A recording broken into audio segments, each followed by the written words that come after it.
Boa noite a todos e todas. É um prazer estar aqui com vocês mais uma vez.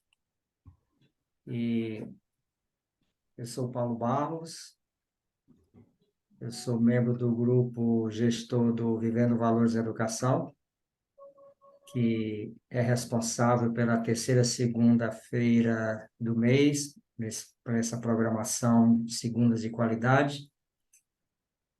E obviamente fica a cargo do Vivendo Valores da Educação, que é uma abordagem educacional fundamentada em princípios do holismo, da espiritualidade, e uma iniciativa que surgiu em 1996, com a junção de diferentes organizações, indivíduos, instituições, por exemplo, a Brahma Kumaris, o Claustro de Educação do Unicef, e uma ONG chamada Educadores Globais. E a partir daquele agosto de 1996 foi plantada a semente do Vivendo Valores da Educação, e aí já estamos quase chegando, né, aos 30 anos, né? E hoje nós vamos falar de uma temática muito interessante, que é juventudes e educação em valores humanos. E eu não vou falar só, hoje tem um convidado muito especial, uma pessoa muito querida, um amigo e um, um voluntário, um colaborador do Vivendo Valores na Educação, Cidinho Marques. Cidinho é pedagogo, professor universitário, pós-graduado em neuropsicologia e mestre em educação.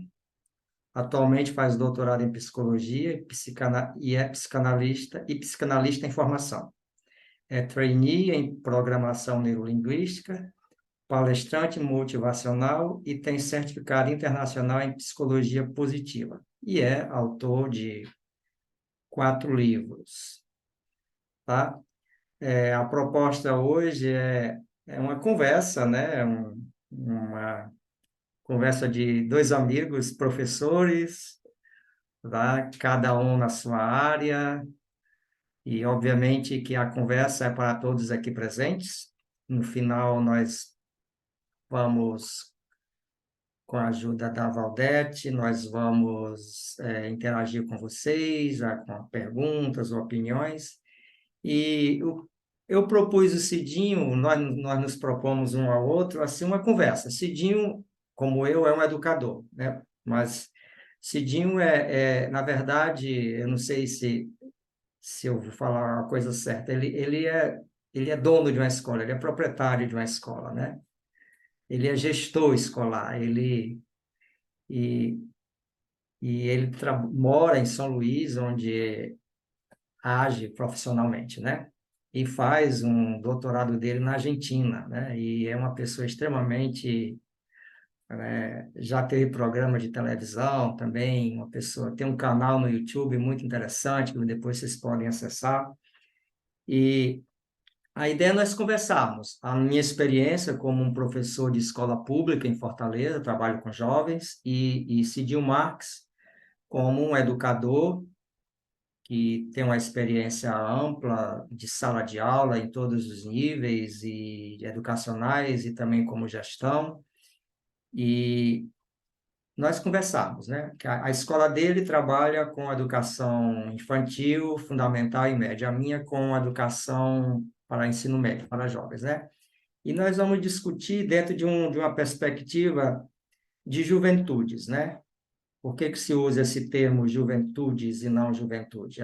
Atualmente, os pesquisadores usam o termo no plural porque entendem que não há uma juventude homogênea. Ainda que seja numa cidade, numa mesma escola, os jovens são diferentes culturalmente, ideologicamente, comportalmente, enfim. Muitos jovens começam a sua juventude bem mais cedo por questões diversas, outros prolongam a sua juventude para uma idade mais avançada, E isso varia muito de sociedade para sociedade, de país para país. E, a ideia é que nós começássemos a essa conversa, né? Primeiro dando boas-vindas ao Cidinho e agradecendo imensamente por ele ter, né, gentilmente encontrado um espaço na sua agenda para estar aqui hoje conosco. E, e eu gostaria de começar propondo uma questão a ele para nós podermos discutir sobre ela, né? E a partir da própria escola dele, né? Cidinho, sua escola destaca-se pela prática de educação humanizada, objetivando uma formação holística dos estudantes. Fale-nos um pouco sobre o COC, que é o nome da sua escola. Inclusive, você poderia falar um pouco da escola, né? Perdoe-me, é, já interrompendo. Eu tive o prazer de estar na escola do Cidinho 3 vezes, dando formação do Vive, e eu pude constatar o trabalho belo que eles fazem lá, né? De educação em valores humanos, né? E eu gostaria que você falasse dela, assim, enquanto instituição, para depois a gente entrar na questão propriamente dita. Boa noite a todos, espero que estejam me ouvindo e me vendo. Antes de começar a falar um pouco sobre o nosso COC, o SEI-COC, mas na verdade é mais conhecido como COC, que é uma franqueada da rede COC brasileira, e dá boa noite não só para o Paulo, como para a Brahma Kumaris, os membros da Brahma Kumaris que estão participando, e boa noite mais do que especial a quem está participando, está prestigiando, está nos dando esse presente de também usar o seu tempo para nos ouvir e também para interagir. Eu quero dizer que é uma grande alegria para mim. E digo isso com muita sinceridade, muita sinceridade. É uma grande alegria, é uma satisfação espiritual, é uma satisfação espiritual. Posso garantir estar atendendo a essa demanda, essa solicitação do Vive, do nosso querido Vivendo Valores, porque por pelo menos duas razões, pelo menos, há mais, mas pelo menos duas razões. Uma, a enorme gratidão que eu tenho de ter conhecido a Brahma Kumaris, de ter ido à Índia 2 vezes pela organização Brahma Kumaris, e de ter conhecido o Vive e de ter tido o apoio da Brahma Kumaris e de outras pessoas para implantar nesta minha escola o programa Vivendo Valores na Educação, que nós começamos há exatamente 21 anos atrás. Há 21 anos que a gente existe como COC, como Escola de Educação Básica, e há 21 anos que o programa é utilizado. Este ano nós demos um salto, nós implantamos o programa em todas as séries, com material didático, com professores treinados, capacitados, inclusive pelo Paulinho. Desculpem, eu chamo de Paulinho porque a nossa intimidade, nossa amizade é grande. Então é o Cidinho que agradece ao Paulinho tantas vezes que ele colaborou conosco e que continua colaborando. A nossa escola foi fundada, a gente a nossa origem é uma escola de inglês. Há 40 anos, 45 anos, quase meio século, que a gente trabalhou com ensino de inglês. E a metade desses 45 anos foram exatamente ocupados por uma demanda pedida pelos próprios pais. Eu acho importante contar um pouquinho dessa história, porque tem a ver com Vive, tem a ver com Vivendo Valores. Nós tínhamos essa escola de inglês, que nós nos desfizemos, vendemos há cerca de 4 anos atrás. Vendemos a escola devido a muitas razões de ocupação, etc. Mas nunca tínhamos pensado em abrir uma escola de educação básica, eu e minha família. É um grupo familiar que é composto, hoje é composto do COC, e de 2 faculdades. Uma faculdade presencial e uma faculdade online. Mas tem também o filhote, o mais novo, que é o Instituto Iluminar, que é onde nós damos nossos cursos de meditação, de inteligência emocional, e onde semanalmente as pessoas que fazem esses cursos vêm praticar meditação. E por que eu falei que fazia questão de incluir isso na minha abertura? É porque ao ensinar inglês com uma pegada, com uma responsabilidade e toda uma pegada voltada para a educação do ser humano como um todo, não só dar a esses seres humanos a habilitação de se comunicarem em línguas estrangeiras, mas que o que fosse ensinado tivesse a ver com o desenvolvimento psicológico, espiritual, cultural dessas crianças, jovens e adultos. E devido a essa pegada, uma vez alguns pais foram à minha sala e perguntaram: vem cá, por que vocês não abraçam logo essa vocação e abrem uma escola de educação básica? Porque nós achamos que vocês não ensinam só inglês. Vocês não ensinam para a vida, vocês ensinam com a vida, e isso nos interessa muito. Foi daí que surgiu a ideia de abrirmos, há 22 anos, o COC. O COC hoje funciona no mesmo prédio que funcionam as 2 faculdades, e o Iluminar, que é um instituto que trabalha com desenvolvimento humano, tem a sua sede separada. E este ano, em especial, o programa Vivendo Valores de nossa escola está com uma caracterização bem especial mesmo, ao longo desses anos todos.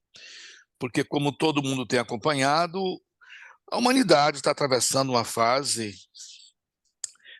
turbulenta.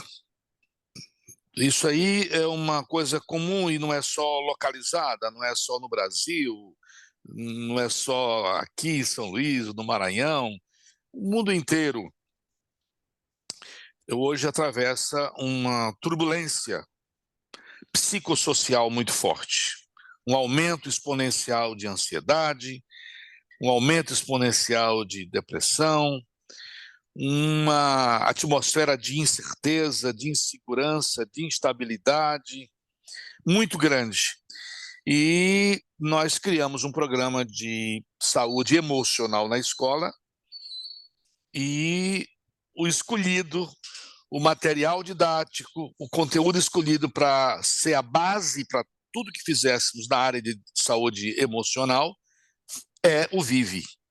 Os professores foram capacitados pelo Paulinho, eu continuo na manutenção dessa capacitação e as aulas começam com um valor humano, cada mês nós temos um valor, e desse valor, do trabalho desse valor, a gente chega até as relações humanas, onde está o fulcro dos grandes problemas socioemocionais. As pessoas estão com dificuldade de se relacionar, não só com os outros, mas consigo mesmas. De modo que o SEI COC, o nosso COC hoje, não digo que resolva, mas encara, enfrenta, atravessa essa turbulência com vários recursos. E o principal deles é exatamente essa preocupação com o bem-estar, inicialmente o bem-estar espiritual, o bem-estar mental, para que daí se trabalhe gestão das emoções e outras coisas. E estamos indo bem. A ideia é de aumentar cada vez mais esta frequência de aulas, que inclusive, diga-se de passagem, há algo que não é feito só com alunos.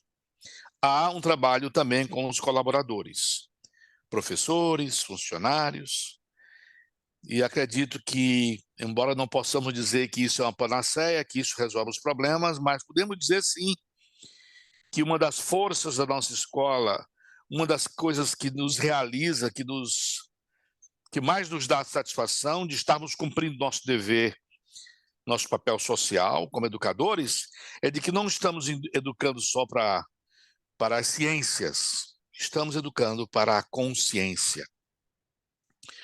E é assim que estamos trabalhando. Então, é mais ou menos isso que eu queria colocar de início, essa gratidão e, ao mesmo tempo, esse compromisso que cada vez que a gente fala nele, a gente redobra o entusiasmo para continuar. É isso aí, falei. Obrigado, Cidinho. Eu acompanho, né, não o cotidiano, obviamente, porque moramos em cidades diferentes, distantes, mas assim, eu acompanho pelas redes sociais, acompanho quando, às vezes, a São Luís e quando nós não nos comunicamos. Eu me lembro, uma vez, na verdade, em 1990 2009, aliás, eu organizei um livro junto com Raimundo Nonato Júnior sobre educação e valores no Brasil a partir das experiências do Vivo. E você escreveu um artigo com experiências incríveis, né?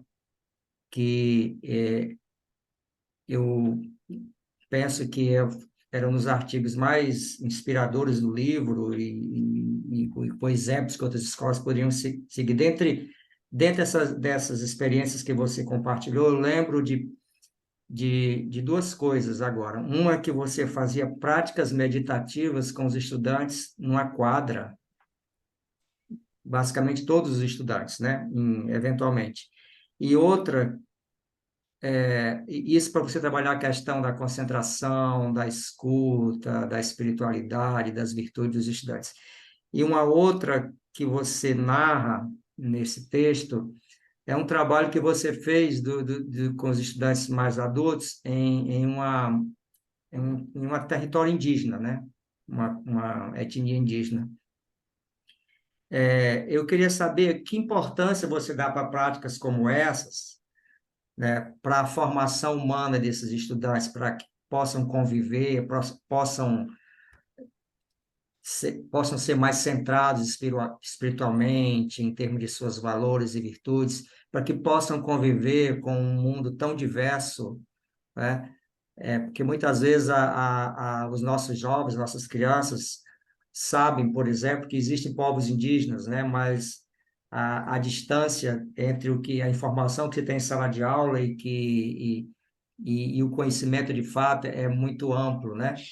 Assim, práticas como essa, sobretudo essa do povo indígena, né? Da etnia indígena, como você avalia para a, uma educação que contribua para a convivência humana, né? E aqui relembrando um daqueles pontos do Jacques Delors, né? Do relatório da Unesco para a Educação do século XXI. Eu agradeço muito a sua pergunta, as suas duas perguntas, Paulo, porque realmente o início do Vivendo Valores na escola, em 2001, 2002, 2003, a escola foi fundada em 2001, em 2003 a gente já estava com valores humanos implantados. Não lembro bem na época quem era que cuidava disso no Nordeste, ou era alguém do Rio de Janeiro que veio para cá para treinar as pessoas, enfim. Depois você veio mais vezes. Mas o início foi marcante demais, porque nós levávamos todos os meses nós tínhamos um valor, como preconiza a própria metodologia do programa. Todo mês, hoje a gente faz a cada 15 dias. Mas naquela época era a cada mês um valor. E a gente fazia toda uma campanha, colocava os outdoors, colocava exercícios para casas que envolviam os pais. E essa da quadra, ela foi uma experiência riquíssima, que ainda hoje se faz.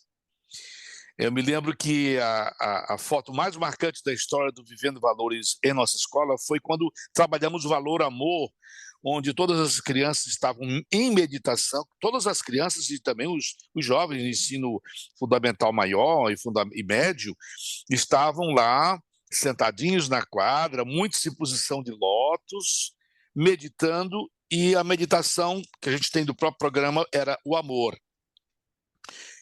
E alguém veio declamar enquanto eles meditavam, no final da meditação, e aquilo foi muito marcante, porque os filhos todos chegaram em casa contando, e os pais depois me ligaram, me procuraram para saber. Chegou a um ponto que teve uma época que fazíamos as meditações com os pais também na escola. E hoje fazemos na escola de pais. Nós temos reuniões de pais mensalmente e a meditação faz parte também. E o que tem a ver isso, sobretudo hoje em dia, com a formação, com o presente e o futuro da própria humanidade, sem querer ser arrogante, sem querer ser exagerado? Mas aquela velha história, né? Como diz o filósofo, quando se salva um homem, se salva a humanidade. Quando se condena um homem, se condena a humanidade. Por que eu acredito que isso tem a ver com a humanidade? Que contribua com a humanidade? Porque a nossa humanidade, por alguma razão, desenvolveu-se muito para fora, sobretudo o Ocidente. O Oriente teve uma outra vertente, se orientou mais para dentro, e nós mais para fora. Ou seja, por que as coisas acontecem de fora para dentro? Já o Oriente, por que as coisas acontecem de dentro para fora? Nenhum é mais importante do que o outro, porque a essência e a aparência se completam. O espírito, na minha visão, precisa do corpo para se manifestar, mas o corpo espelha o que o espírito sente. Então, essa quantidade imensa de informações, de descobertas, aumentou bastante as descobertas científicas e que, com certeza, são extremamente válidas. O progresso científico, sem nenhuma dúvida, é extremamente necessário, válido e faz parte da vida das pessoas. Mas, em alguns momentos, sobrou ciência, Paulinho, e faltou consciência. Na minha visão humilde, é mais ou menos isso. Sobra ciência e falta consciência. Não adianta muito a gente ter um progresso tecnológico e ter uma regressão, uma involução no sentido mental, espiritual e tudo mais. E quando nós trouxemos, como foi que fizemos essa experiência com os indígenas, que é outra coisa marcante? E por que fizemos isso? Porque a realidade que nós vivemos é cada vez mais de desfronteirização. Não há mais borda entre as cidades, os estados, os países, nem bordas físicas, nem bordas sociais. Hoje todo mundo tem acesso a todo mundo. E aí, conhecer o outro, conhecer-se e conhecer o outro, são pontos básicos para um mínimo de garantia de que as relações são relações sadias, construtivas. Então, essa diversidade que o mundo antigamente sempre existiu, a diversidade racial, entre aspas, e no fundo nós somos a mesma essência, né? Espiritual, mas a diversidade sempre existiu, em todos os sentidos. Só que agora todo mundo tem acesso a essa diversidade. E com isso aumentam os conflitos, óbvio, porque as coisas são diferentes. Por isso eu diria que nunca na história da humanidade precisamos tanto de ter um equilíbrio emocional, espiritual, para nos relacionarmos primeiramente conosco mesmos e com os outros. Mas naquela época, 20 anos atrás, quando trouxemos foram vários índios de uma tribo. Aqui no Maranhão tem uma região que tem várias tribos indígenas. Nós trouxemos para que eles dessem aulas para os nossos alunos, né? Foi um dia do índio. A gente diz, olha, quem vai dar aula hoje são os índios. Né? E eles deram aula e depois eles foram para a quadra para participar da meditação. E é impressionante como a essência espiritual, ela transcende qualquer fronteira, qualquer idioma, qualquer raça, qualquer cor, qualquer credo. A essência espiritual, que na minha visão é uma essência da ética do universo. Para mim, a espiritualidade é a ética do universo, que está dentro de nós e que nós estamos dentro dela. O universo dentro da gente e a gente dentro deles. Essa essência é igual. E as pessoas, às vezes, teimam em achar que é diferente. Diferentes são as manifestações, diferente é o corpo físico, diferentes são as culturas, as instituições, a família, mas a essência do equilíbrio da história da humanidade reside numa mesma substância, que são as qualidades inatas da alma. As qualidades inatas da alma, que são comuns a todos os seres humanos, eu até diria mais, a todos os seres vivos. Há uma ética, há uma essência. E esta essência é trabalhada em cima de valores. Tá? Amor, pureza, verdade, serenidade, são valores que, a partir deles, derivam as outras virtudes e valores humanos, que, lamentavelmente, eu sinto que estão em falta. Em outras palavras, o mundo deveria usar mais o Vivendo Valores, assim como outras coisas que são usadas e que contribuem. Portanto, enfim, se tivesse aqui, se me deixar falar, eu vou falar 3, 4, 5 horas ou mais sobre os benefícios do Vivendo Valores e sobre a paz, sobretudo a paz que ele nos traz ao trabalharmos com ele. É o tipo da coisa que não faz bem só para os alunos, não é uma coisa que você doa, não, é uma coisa que você integra. Ao trabalhar o Vivendo Valores, ao estudar, ao ler programas de valores humanos, a gente também se recicla, se melhora. Tem um hino de uma igreja que diz que fica sempre um pouco de perfume nas mãos que oferecem rosas. O Vive, para mim, é isto. Fica sempre um pouco de aprendizado, de sentimento, de crescimento espiritual quando a gente trabalha com o Vive. E assim nós vamos vivendo. A nossa escola se orgulha de ser uma das escolas que usa esse programa e a gente só tem a recomendar e a agradecer a organização do programa.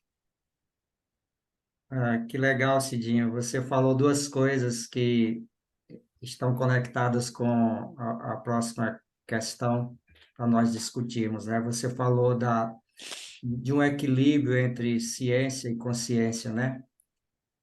Que a gente vive nessa perspectiva racional de que o educar é apenas a, a questão do fazer, né? Do aprender a aprender, do aprender a fazer, mais uma vez retomando os pontos do Jacques Delors, e a gente esquece dos outros dois, né, saberes, que é o aprender a conviver e o aprender a ser. Eu acho que esses dois estão essencialmente na alma do Vive, né? Aprender a conviver, que eu penso que é uma dos nossos maiores desafios. Num mundo tão diverso, tão globalizado, a convivência com a diversidade é algo que nos coloca como um grande desafio, e, sobretudo, como educadores em sala de aula. E eu acho que esse exemplo de convidar uma etnia indígena para dar uma aula para crianças, para jovens, né, é um exemplo incrível de inspirar os nossos jovens a aprender a conviver com as diferenças, né? E a questão da consciência, né, é outro ponto seminal do Vivendo Valores, né? Que a educação deve ensinar a crianças e jovens a viver suas virtudes, tá? Em todos os aspectos, todos os campos da sociedade. Então, e isso conecta-se com o que eu vou perguntar para você, né? Na verdade, é uma colocação para nós dois, né? É que eu e você trabalhamos com jovens em duas realidades diferentes, né? Eu trabalho na escola pública, como eu já disse, com jovens cujas idades vão de 14 ao, no máximo, 20 anos, quando eles terminam o ensino médio, mas, no geral, é de 14 a 18, é isso. E com jovens que vêm de diferentes classes sociais, né? E que tem uma certa diversidade na escola, tá? Uma certa diversidade, não tanto social, mas eu vejo assim um pouco na cultura, nos aspectos ideológicos, comportamentais, e extremamente marcado por essa vida digital que todos vivemos, sobretudo os jovens, né? E você que tem uma realidade que você mesmo já falou, e eu perguntaria, como você vê o desafio de educar em valores humanos no seio de uma sociedade multicultural, globalizada e digital? A resposta está na ponta da língua. É o valor cooperação que faz parte dos valores do Vivendo Valores. Cooperação no sentido mais profundo da palavra. Da mesma forma que nós trouxemos uma vez uma comunidade indígena para dar aula e viver conosco uma manhã de aprendizagens e ensinamentos, porque foi uma grande troca, nós trouxemos também os garis uma vez. Todos os meses, quando tem um valor, a gente faz alguma coisa especial. Atualmente, a gente faz uma vez por mês, mas trabalhamos 2 valores por mês. A cada 15 dias, trabalhamos um. Mas na época que estávamos com um valor por mês, quando começamos, nós trouxemos os garis, o pessoal que trabalha na limpeza das ruas. Eu fui até a companhia lá da prefeitura e trouxe esses garis para darem aulas. E as pessoas ficavam se perguntando o que eles vão dar, que aula vão dar para a gente. Era que o valor era cooperação. E quando eu convidei os garis, eles perguntaram, mas nós não somos professores. E eu falei, vocês são professores sim, todos nós somos professores de vida, todos nós temos uma vida de aprendizado. A questão é que a gente tem a ideia de que professor e de que aluno é só aquele que ensina ou que estuda. Professor é todo mundo que vive conscientemente, que vive sabendo da sua responsabilidade com o todo. Isso é ser professor. Então vocês vão lá só para uma coisa, falem da vida de vocês. A vida de vocês é um livro, as vidas de vocês são livros.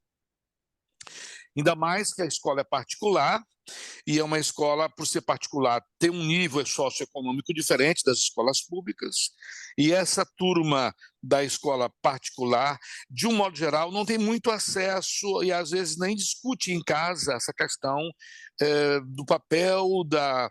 Hoje em dia até melhorou um pouco a questão da coleta seletiva do lixo, essas coisas. E eles foram lá contar para os alunos como é que eram suas vidas. E você não tem ideia de como isso repercutiu na mudança. E o valor era a cooperação. Então eu respondo essa pergunta sua da diversidade falando de cooperação. Cooperação no sentido mais profundo da palavra.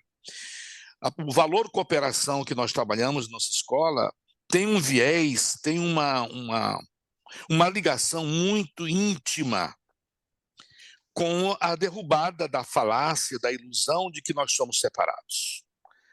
Se alguém me perguntar qual é hoje o maior erro da humanidade, se é que eu posso chamar de erro, né? Porque tudo está caminhando de acordo com o que é para ser caminhado, para que as pessoas aprendam e a gente evolua.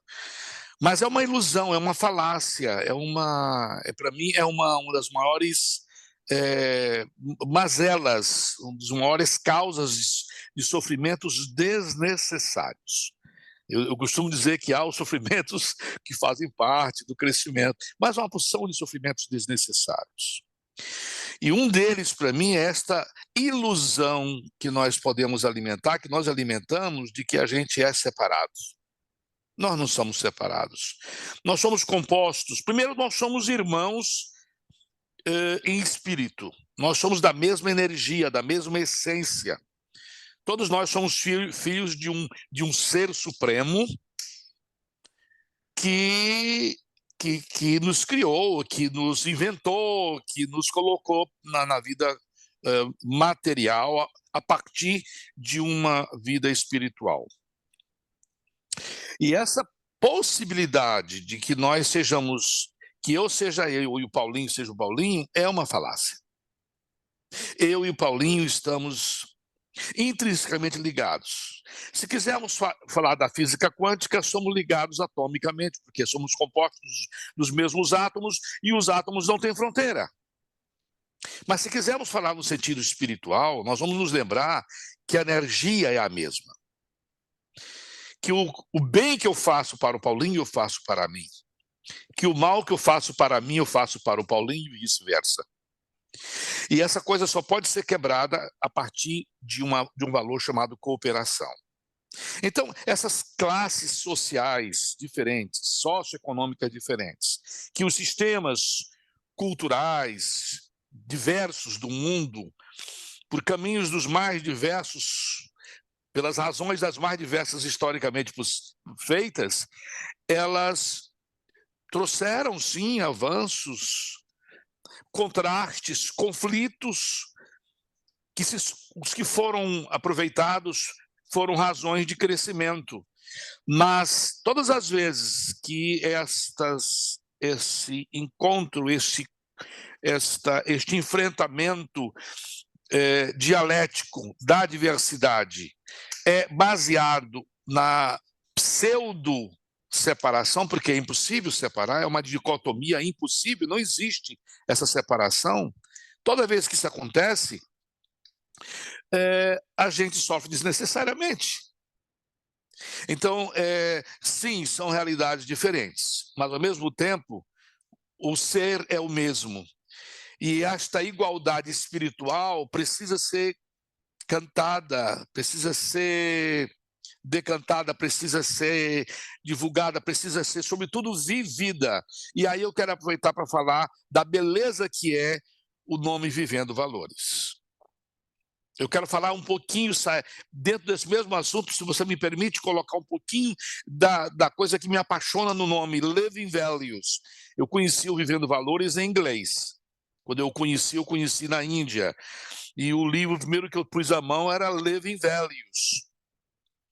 Vivendo valores. E não ensinando, admirando, valorizando. Não, vivendo valores.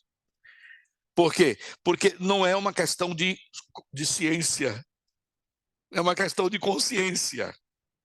Então, as práticas, os livros, o material, a metodologia do Vive é uma metodologia extremamente ligada à vida. O que você aprende ali, você pode fazer e praticar. E aí, como você muito bem colocou, fazer sem ser é mecânico. Ser sem fazer é idealista. Essa junção do ser para fazer, ou do fazer sendo, talvez seja um dos caminhos mais belos da evolução espiritual da gente. E o Vivendo Valores trabalha com isso, dessa forma. Nossa escola trabalha desta forma. Tenta. Eu digo tenta porque nem sempre nós conseguimos. Nós sabemos, você como professor sabe o quanto é difícil, tanto na escola particular como na escola pública, porque as seduções, as provocações exógenas, aquelas que vêm de fora para dentro, são muito sedutoras. Muito sedutoras. É muito mais sedutor ter um artefato tecnológico novo do que ter um comportamento novo. Por quê? Porque o comportamento novo, além de ser trabalhoso para ser conseguido, e você não pode comprar na loja, o comportamento novo exige uma dedicação, um desprendimento, uma decisão, uma determinação. E o aparelho novo nem sempre. Então, essa neofilia, esta paixão pelo novo tecnológico, que tem o seu lugar, é bom e tudo mais, ela termina prejudicando a essência. Há um psicólogo americano chamado Carl Rogers, famoso para quem é professor, para quem é pedagogo, que tem uma frase emblemática em relação a isso. Ele disse que o esforço para a aparência mina a essência. Então, nós ainda nos esforçamos mais para valorizar a aparência do que a essência. As duas coisas são importantes. A natureza é bela, as flores são belas, a natureza é bela. Então, ser belo fisicamente faz parte da beleza da criação. Mas ser belo só por fora e não ser belo por dentro é um dos desvios mais prejudiciais ao desenvolvimento espiritual da humanidade. Eu posso dizer isso sem nenhum medo, sem nenhum prurido de estar dizendo, colocando aqui uma hipótese, não é bem uma regra, mas é um princípio. É um princípio no qual a educação, que tem como principal meta a libertação ou a relibertação, porque nós nascemos livres, depois nós nos aprisionamos. Ou nós nos deixamos aprisionar, ou nós aprisionamos os outros. Mas nós nascemos livres. Enquanto alma, nós somos totalmente livres. Só que as relações sociais caminham em outra direção de um modo geral. Em outras palavras, vou repetir o que eu disse no primeiro bloco aí de perguntas. Famílias, escolas, instituições, todos nós estamos precisando reviver, retomar essas condições inatas que nós nem precisamos aprender. Estão lá dentro, estão apagadinhas, estão empoeiradas, mas todos esses valores, amor, harmonia, cooperação, esperança, pureza, verdade, está tudo lá dentro. É um DNA espiritual que todos nós temos.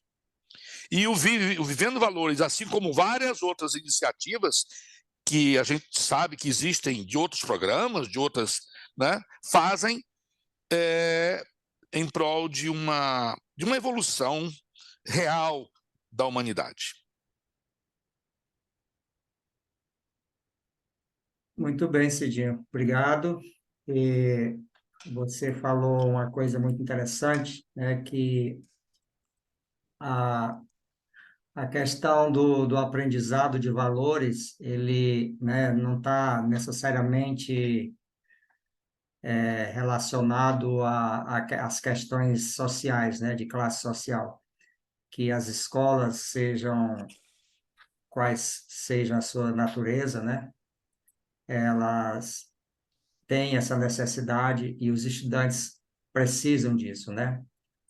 A vivência do amor, do respeito, da cooperação, da gentileza é uma carência de todos nós humanos, como você deixou isso claro na sua narrativa. O Vive, um dos princípios do Vive diz que toda criança, todo jovem se porta com valores e aprendem sobre esses valores e os põem em prática em suas vidas quando lhes são dadas oportunidades. E eu acredito que as escolas, a educação, o currículo tem muito espaço ainda a abrir para que uma educação em valor, baseada em valores, ela possa fazer parte, não eventualmente, ou não somente quando houver uma necessidade, um chamado do tempo, como nós passamos recentemente pela pandemia, né? Que muita gente começou a falar disso, a necessidade de cuidar das pessoas, enfim. E essa educação fundamentada em valores, que eu sinto que ainda deixa muito a desejar na maioria das escolas, e que, embora o currículo, os documentos, as leis mais recentes da educação brasileira, como a própria Base Nacional Comum Curricular, deixa isso claro, a sair do papel, do documento para a prática de sala de aula ainda é um desafio. Até a nossa própria formação como para ser professor, né, nas universidades, elas deixam muito a desejar ainda esse aspecto. E nós estamos já nos aproximando do tempo, E eu gostaria de colocar para você uma última questão que me veio à mente agora, que eu lembrei que você colabora com um livro que eu e a professora Núbia Hibner, que faz parte do grupo de coordenação do Vivendo Valores no Brasil, estamos organizando e que sairá ainda esse ano com artigos de experiências de educadores de várias partes do Brasil. E eu lembro que o seu texto fala de resiliência, né? Que eu acredito que seja uma das questões que você vem investigando para o seu doutorado. Eu queria saber como, claro que você já deu muitas pistas nesse sentido, como você acha que a educação fundamentada em valores contribui para criar essa resiliência? E aí a gente pode pensar em resiliência de muitos aspectos, né? Por exemplo, a saber lidar com o porvir, com as incertezas do futuro, com as ameaças que a gente vem a nós, questões de guerras, questões ambientais, questões sociais, né? A resiliência de aprender a lidar com os nossos próprios desafios internos, né? Como a educação fundamentada em valores fortalece essa resiliência em crianças e jovens para que eles possam lidar tanto com seu mundo interior quanto com aquilo que está externo a si, que embora as duas coisas não estejam separadas. Como você observa isso?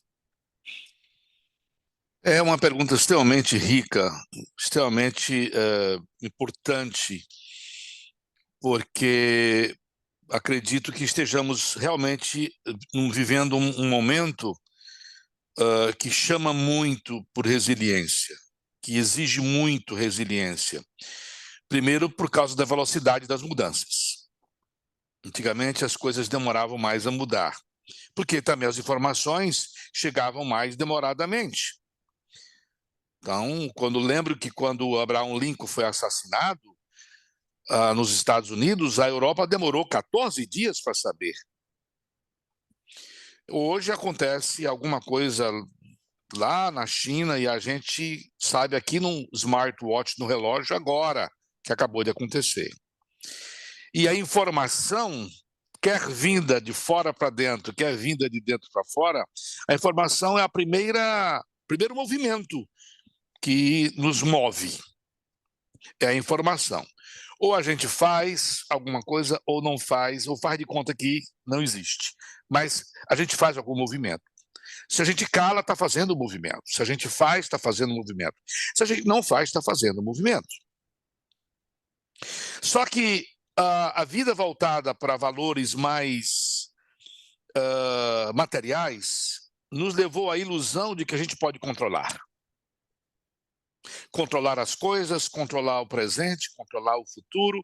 Tem gente não.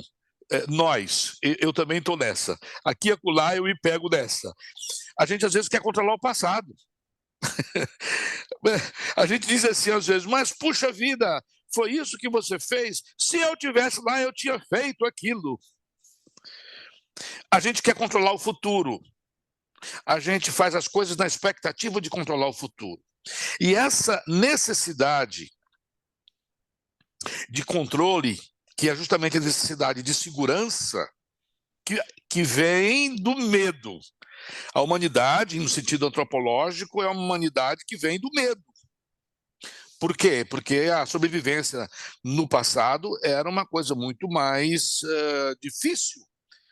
As pessoas, né, mesmo antes da fase coletor e caçador, a humanidade, conta a antropologia evolutiva, que a humanidade passou por momentos muito mais difíceis de sobrevivência. Então, o medo é uma coisa, é uma herança que nós temos e que tem o seu lado bom, porque se não fosse o medo, nós não nos protegíamos, nós não evitaríamos certas coisas.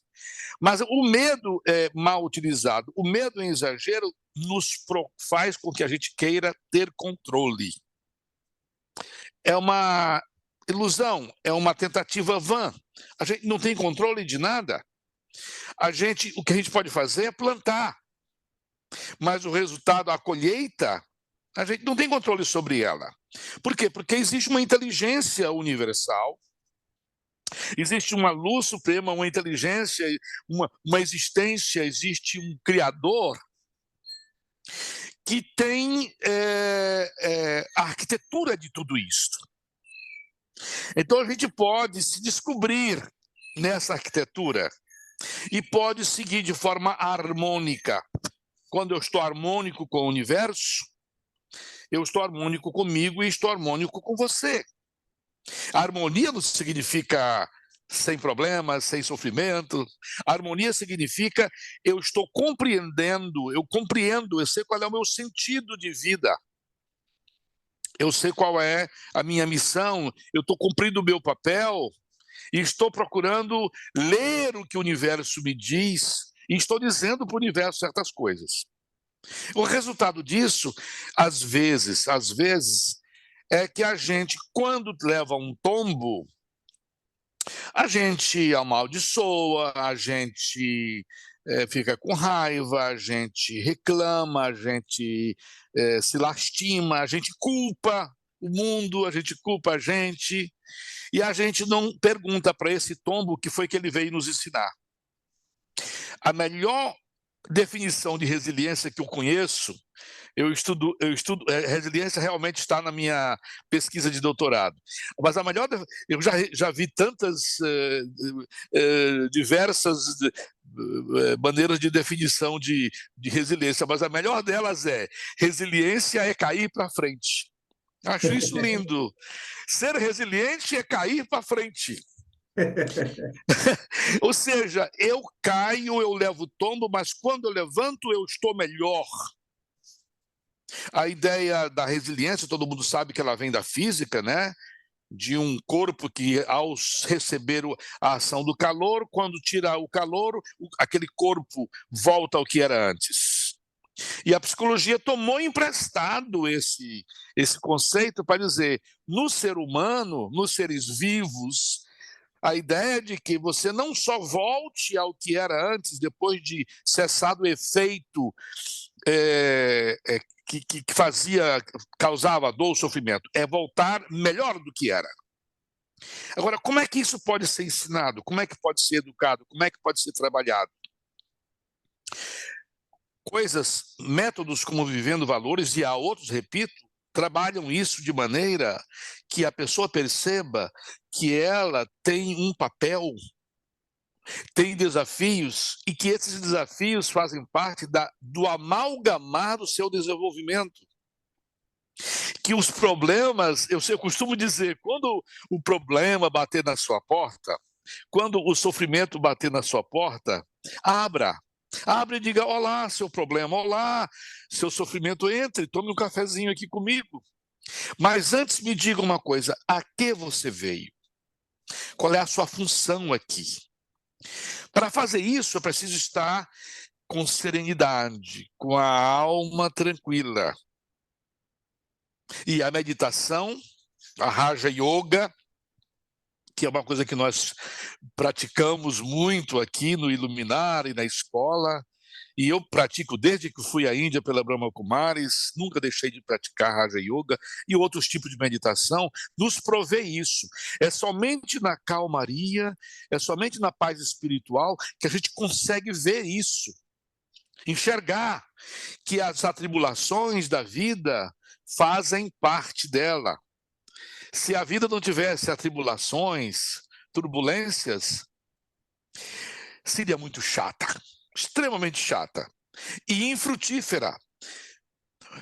Shakespeare, eu vou citar agora Shakespeare, no seu livro, no seu romance do Rei Lear, que no final, quando o rei está morrendo, a filha diz para ele, papai, eu te odeio porque tu ficaste velho, mas não ficaste sábio. E nós temos um outro pensamento, dessa vez de um brasileiro, do poeta Mário Quintana, que diz, envelhecer é obrigatório, amadurecer é opcional. Então, essa escolha de que eu estou vivendo, eu vou, por mais que eu faça, eu vou encontrar desafios. E esses desafios estão ali para nos fortalecer. Não para nos derrubar, mas para nos fortalecer. Eu caio, mas eu caio para frente. E como é que a escola pode fazer isso? É trabalhando justamente os problemas, os fracassos. Na escola a gente foca muito, o pai quer saber que o menino tirou nota boa. O pai vem cobrar de que ele tirou, ficou reprovado, coisa parecida. E às vezes foi a melhor coisa que aconteceu, foi o menino ter ficado reprovado. Às vezes. Por quê? Porque precisava desta queda para valorizar os próximos anos. Enfim, a saúde física, a saúde mental, a saúde emocional são provocações que a humanidade nos traz, que o universo nos traz, para que nós cresçamos. Infelizmente, vivemos numa situação que eles têm hoje uma sigla chamada BANI, né? BANI de B de brittled, despedaçado, A de anxious, de ansioso, N de não linear, e I de incompreensível. O mundo de hoje é bunny, é despedaçado, é desmantelado, é desmantelado, ele é não linear, porque as coisas não são eu faço isso, vou ter aquilo, ele é ansioso, a humanidade aumentou em 48% o consumo de ansiolíticos. E ele é incompreensível, por quê? Porque as coisas são ambivalentes. O bom não é mais bom em si, ele é um bom que tem um lado ruim. O ruim não é mais ruim em si, ele tem um lado que é bom. E essa compreensão é que provê uma postura perante os problemas que nos dá resiliência. Eu sou apaixonado pela questão da resiliência, porque eu ser hoje melhor do que eu fui ontem é minha meta. Eu ser ano que vem melhor do que eu fui ano passado é a minha meta, é o meu sentido de vida. Eu imagino, eu entendo que eu estou aqui para atravessar isso, para ser para envelhecer sim, mas para amadurecer como escolha. Envelhecer não tem jeito, meu amigo. Envelhecer fisicamente, vamos ter que envelhecer todos, graças a Deus. Agora, amadurecer é uma questão de eu escolher. E a escola e a família precisam tocar nessa ferida, precisam tocar nesse ponto com seus filhos, precisam conversar sobre isso. E mais do que isso, precisam experimentar, experienciar, promover oportunidades para que os alunos e os filhos vivam, conversem sobre isso e vivam, e reflitam e melhorem a sua postura perante a vida. Você viu? Eu me empolguei pra caramba, porque esse assunto é Cidinha. apaixonante. Então, nós temos aqui umas colocações no bate-papo, eu vou falar todas e aí você pega no bloco, tá? Porque o nosso tempo já está corridinho, tá? Então, a Leni Faria, ela, ela pergunta, Cidinho, como você vê a espiritualidade atuando nos dias de hoje? A Maria Luísa, que eu acho que é de Vale do Capão, na Chapada Diamantina, fala que a conversa está muito luminosa, agradece. A Núbia Hibner, ela pergunta como é a inteligência artificial cada vez mais presente no processo educacional, como você acredita que ficará a relação professor-aluno e a preservação dos valores humanos? Então, a A Eliane de Olinda diz que está excelente a palestra.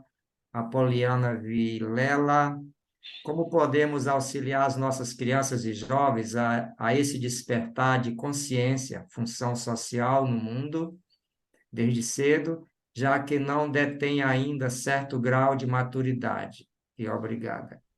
Então, a Giselda, maravilhosa palestra, muita luz e gratidão. Então, Cidinho, foi aí um bocado de coisa, não sei se deu para você pegar a essência, né? E para responder o bloco. Eu vou começar com a Leni. Desculpa tanto a Leni como as outras pessoas, porque não teremos tempo realmente de nos delongar nas ricas respostas, perguntas que foram feitas. E agradeço também as pessoas que simplesmente se expressaram dizendo que estão gostando. Fico feliz que esteja acontecendo isso. Agora, a Leni pergunta como é que eu vejo a espiritualidade atuando nos dias de hoje. Primeiramente, Leni, eu vejo como sendo uma grande confusão do que é espiritualidade. As pessoas sempre ligam espiritualidade, de um modo geral, espiritualidade à religião. E espiritualidade, na minha visão, não é necessariamente religião. Espiritualidade é, sim, um guarda-chuva debaixo do qual tem linhas religiosas. As religiões talvez sejam métodos para materializar, digamos assim, as religiões, a espiritualidade. Mas a espiritualidade, na sua verdadeira essência, tem a ver com o sentido de vida, sentido do universo, sentido da inteligência divina, sentido da criação, sentido da ética do universo. Eu nunca vou, quer dizer, nunca, é exagero dizer que eu nunca vou deixar de acreditar, mas há muito tempo que eu acredito piamente de que a ética do universo é que mantém o universo funcionando.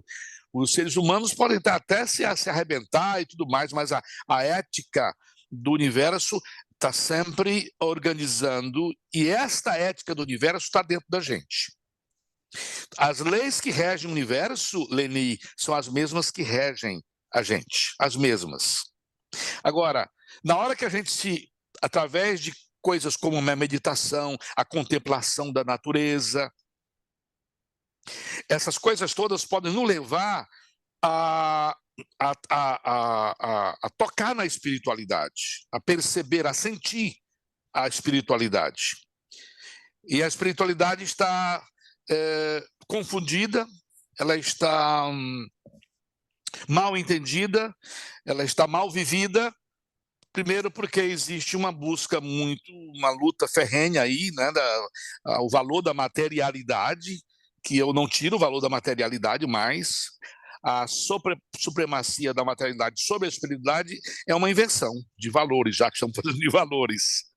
Mas no instante em que a gente vê a espiritualidade como sentido, como propósito de vida, como compatibilidade com a ética do universo, a gente está sendo espiritualizado. E aí, se você perguntar para mim como é que você sabe disso, eu não sei, eu sinto. E eu acho que todas as pessoas sentem. Quando você está em paz consigo mesmo, você está ligado na paz do universo. E, mais uma vez, a meditação pode nos ajudar nesse sentido. Agora, a Núbia faz uma pergunta extremamente complexa, que precisaria de mais tempo, mas eu não posso deixar de dizer alguma coisa sobre inteligência artificial. Até porque, nesse momento, inclusive, minha escola estuda muito isso. Aliás, é um debate, né? É um debate odierno, é um debate contemporâneo no mundo inteiro, né? A inteligência artificial. Eu acho que a inteligência artificial, como todos os outros meios tecnológicos, tem o seu valor, tem o seu papel, é importante, é necessário, etc, etc, etc. Desde que ela se mantenha como meio e não como um fim. Outro dia eu assisti um debate na TV Cultura, onde, não me lembro agora quem foi, o filósofo, o pensador, não sei se era psicólogo, psicanalista, que disse: o importante da inteligência artificial não é a resposta que ela dá às perguntas, mas é a pergunta que se faz. E se as pessoas não estão acostumadas a fazer perguntas, com certeza elas vão desviar a finalidade da inteligência artificial, que seria um meio, é como uma enciclopédia. O que eu penso hoje? Da onde veio o que eu penso hoje? De leituras, de estudos ou coisas parecidas. Agora, se eu fiz a pergunta certa, construtiva, eu vou pegar o que diz a enciclopédia, o que dizia a enciclopédia lá dos meus tempos de juventude, o que diz o Google, e, dependendo da minha pergunta, eu vou adequar isso à minha visão de vida. O problema é o Ctrl+C, Ctrl+V. Você sabe do que eu estou falando, né? Não é uma pergunta, não basta perguntar para a inteligência artificial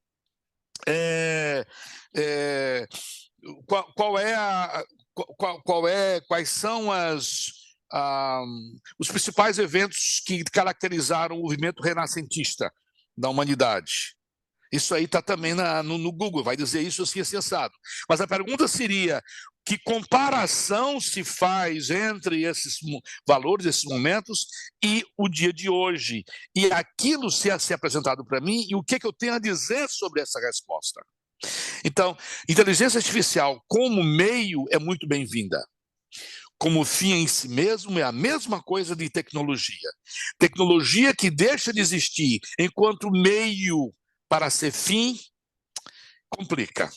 E por último, tem mais um comentário, como podemos, acho que da Poliana, como podemos auxiliar as nossas crianças e jovens a esse despertar da consciência, a função social neste mundo desde cedo, já que não detém certo grau de maturidade e tudo mais. Olha, Poliana, o Jean Piaget, um dos minhas fontes de pesquisa sobre a infância, e ele, indubitavelmente, é um ícone, né, do estudo sobre o desenvolvimento da inteligência da criança.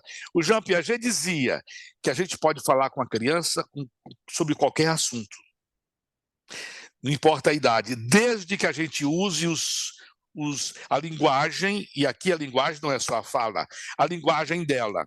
Então, na hora que você, de alguma forma, se conecta com a criança através do amor, mais o valor do Vivendo Valores, meu amigo Paulinho. O amor não no sentido amor de uma pessoa por outra, mas no sentido da sua essência universal, que é a célula, a ética do universo é sustentada por este amor. Na hora que você tem este amor, não é este apego, não é este apego, mas este amor à criança, você consegue influenciar. Primeiro, pelo seu próprio comportamento. A criança vê, a criança faz. E a escola e a família precisam se olhar antes de querer ensinar. Tem um ditado chinês que diz assim: antes de você querer modificar o mundo, dê 5 voltinhas na sua casa. Dá 5 voltinhas na sua casa. Antes de querer ensinar a criança ou ao jovem qualquer coisa, dá uma olhada no seu comportamento, porque ele fala muito mais alto do que suas palavras. Mas eu louvo você pela pergunta, porque essas coisas têm que ser trabalhadas desde o início, que é quando a personalidade da criança se forma para adulto. E aqui tem uma frase que diz que me conheceu na Índia e está agradecendo, e eu fico feliz. Eu, inclusive, deveria ter voltado à Índia esse ano, não pude, mas em breve eu voltarei, se Deus quiser. Paulinho, acho que eu respondi algumas das perguntas que estavam aqui. Procurei correr para ver Sim, se dava. sim. O nosso tempo, infelizmente, acabou. Eu gostaria só que o Cidinho fizesse suas considerações finais, para que nós possamos fazer um minutinho de meditação e encerrarmos o programa. Em nome da Brahma Kumaris e do Vivendo Valores da Educação, gosto de agradecer por ter aceitado o convite, por ter vindo, por ter trazido tanto boas ideias, ideias instigantes, inspiradoras para todos nós, e será bem-vindo em outros momentos. As minhas considerações finais são só de gratidão, da mesma forma como eu comecei, eu também quero terminar. Eu acho que gratidão é um dos sentimentos mais poderosos que existe. Porque a gratidão é a materialização da cooperação. É a materialização da interdependência. Eu não existo sem você, você não existe sem mim. E a minha busca de harmonia com você significa o meu retorno à identidade espiritual de todos, que é uma só. Então, a gratidão para mim é esse combustível da cooperação, da harmonia, e, portanto, eu não posso terminar sem agradecer a vocês pela paciência de terem me escutado, agradecer a vocês pela paciência de terem me dado a oportunidade de me escutar. A gente se escuta muito quando fala, E agradecer ao Paulinho e a Brahma Kumaris. Sempre é bom que se diga que a Brahma Kumaris não tem estado em nossa escola só vivendo valores ou coisa parecida. De vez em quando vem aqui a São Luís, a Mara. Sabe quem está em São Luís que chegou aqui hoje, Paulinho? A Patrícia. A Patrícia chegou, mandou um alô para mim, ela veio, ela está por aqui. E de vez em quando eles vão à escola, vêm no Instituto Iluminar.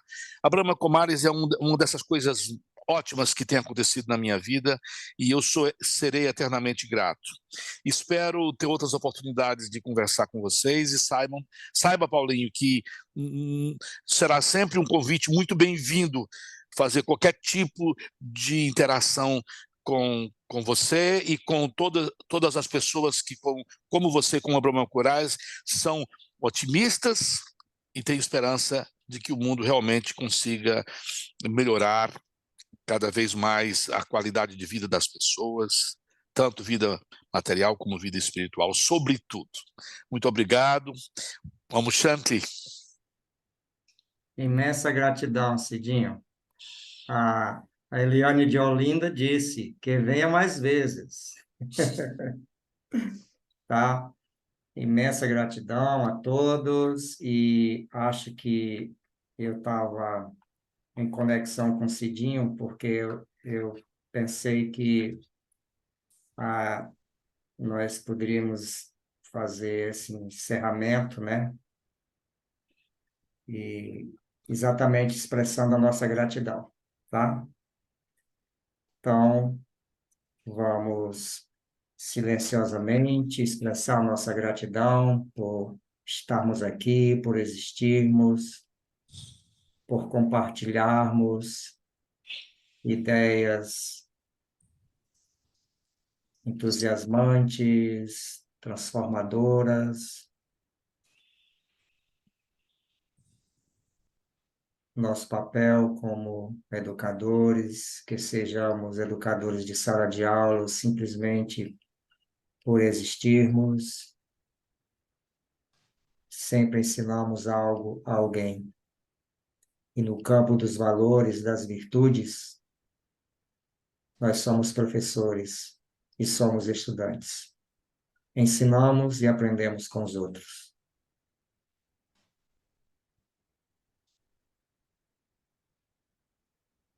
O nosso papel como estudante é aprender virtudes a partir dos nossos momentos de silêncio interno, de autopercepção, autorreflexão, quando entramos em contato com a energia de um ser supremo e quando enfrentamos as situações da vida que nos exigem praticar virtudes. E como estudantes, ao simplesmente viver nossas virtudes, nós ensinamos, inspiramos outros a viver valores, a viver virtudes. Que tenham uma boa noite de descanso e gratidão por terem vindo.